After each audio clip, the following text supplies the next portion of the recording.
First Chronicles 19. The Ammonites shame David's men. Nahash was king of the Ammonites. When Nahash died, his son became the new king. Then David said, Nahash was kind to me, so I will be kind to Hanun, Nahash's son. So David sent messengers to comfort Hanun about the death of his father. David's messengers went to the country of Ammon to comfort Hanun.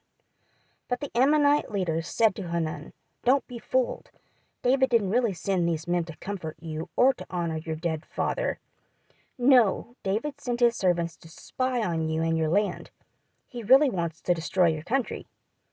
So Hanun arrested David's servants and cut off their beards. Hanun also cut their clothes off at the hip and sent them away. David's men were too embarrassed to go home. Some people went to David and told him what had happened to his men. So King David sent this message to his men. Stay in the town of Jericho until your beards grow again. Then you can come back home. The Ammonites saw that they had caused themselves to become hated enemies of David.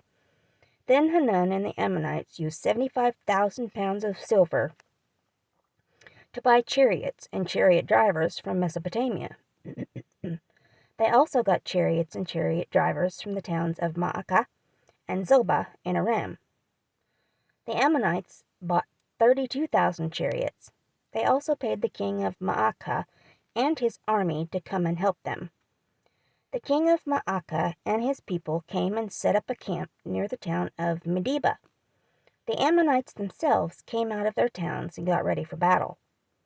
David heard that the Ammonites were getting ready for war, so he sent Joab and the whole army of Israel to fight the Ammonites. The Ammonites came out and got ready for battle. They were near the city gate. The kings who had come to help stayed out in the fields by themselves. Joab saw that there were two army groups ready to fight against him. One group was in front of him, and the other group was behind him. So Joab chose some of the best soldiers of Israel and sent them out to fight against the Aramean army. He put the rest of the Israelite army under his brother Abishai's command. These soldiers went out to fight against the Ammonite army. Joab said to Abishai, If the Arameans are too strong for me, you must help me. But if the Ammonites are too strong for you, I will help you. Let's be brave and strong while we fight for our people and for the cities of our God. May the Lord do what he thinks is right. Joab and the army with him attacked the Aramean army. The Arameans ran away from Joab and his army. When the Ammonite army saw that the Aramean army was running away, they also ran away. They ran away from Abishai and his army. The Ammonites went back to their city, and Joab went back to Jerusalem. The Aramean soldiers saw that Israel had defeated them, so they sent messengers to get help from the Arameans living east of the Euphrates River. Shophak was the commander of Hadadezer's army from Aram. Shophak also led the Aramean soldiers. David heard the news that the Arameans were gathered for battle, so he gathered all the Israelites. David led them across the Jordan River, and they came face to face with the Arameans.